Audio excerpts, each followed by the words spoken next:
In the final days of a tight race, Justin Trudeau sharpening his attack against his main opponent, zeroing in on Conservative Erin O'Toole. He wants to see communities get assault weapons back amongst them, back across the country.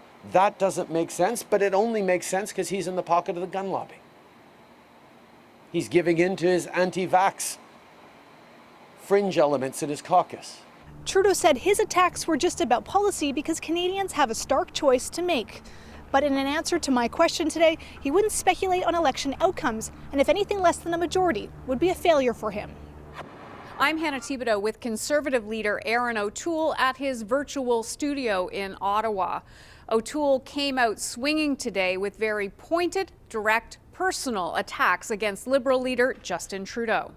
When Mr. Trudeau was partying, and we've all seen the photos, I was doing search and rescue missions in the military. Every Canadian has met a Justin Trudeau in their lives. Privileged, entitled, and always looking out for number one. He was looking out for number one when he called this expensive and unnecessary election in the middle of a pandemic. Expect to hear a lot more negative campaigning this week. The Liberals got a slight bump up over the weekend, but the sharper tone is also an attempt to shore up a base that may be considering wandering to the People's Party of Canada. I'm David Thurton with the NDP in Niskandiga, a small First Nations community in Northern Ontario that has come to symbolize a promise unfulfilled, the Liberal government's failure to end all long-term boil water advisories in communities like this. This community has been under one since 1995. We are in the 21st century with incredible technology.